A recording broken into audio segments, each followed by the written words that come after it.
Well. I go away for 1 week.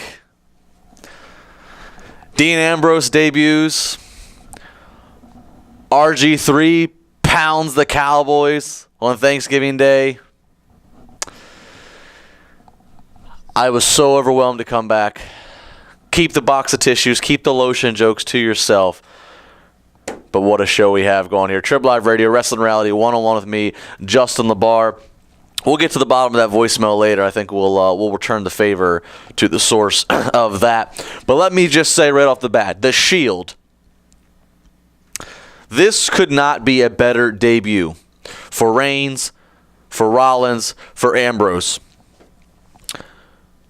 These aren't a case of another bit of vignettes like Fandango, where we're getting teased for weeks or months on end. This isn't a case of debuts where we get squash matches and pointless promos and no character development and no character personality.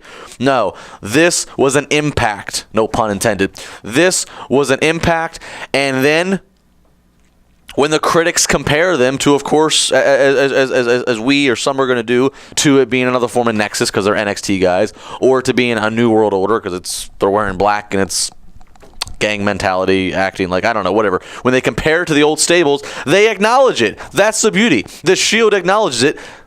Dean Ambrose, of course, speaking, holding up the verbal end as he should. He acknowledged it, and he says, we're not that. Go buy the NWO DVD. You know what that translates into to the smart fan? That translates into, you think you know how it's going to be booked?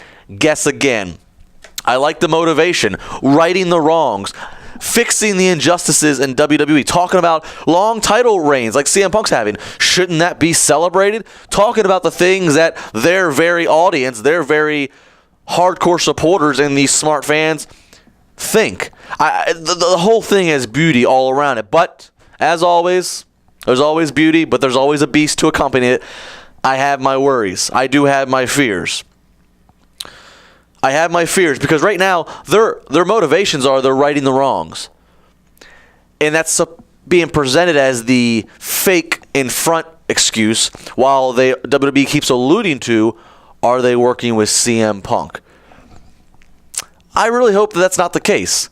Not because CM Punk's not a great leader. I mean, CM Punk, with his best in the world preaching, he makes a great leader for a stable, for henchmen. But this is a group of guys that these aren't henchmen. These are guys that in the future, in the very near future, could be big-time players. And I don't know if they work for CM Punk. If CM Punk leads another stable, where does it go from there? They're CM Punk's henchmen for a while, and then eventually things get disbanded. And God forbid if those three guys start to get repackaged or sent away. Point being, I like this. I like them trying to police the WWE. Normally you get these stables where these guys want to win, these guys want titles. No, these guys want to police things by using chaos. There's an unpredictability factor. They said enough, but they didn't say too much Monday night to Michael Cole.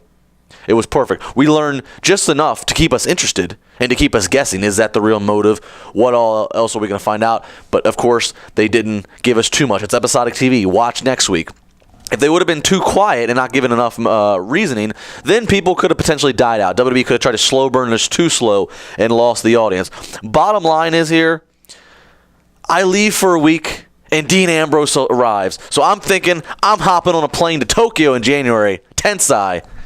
He's winning the Rumble. 412-320-7925. SportsTalk@TribWeb.com. Tweet me at Justin LeBar. When we come back, we're off and running with a week and a half of what I missed, and we'll see what you have to say about it. Trib Live Radio.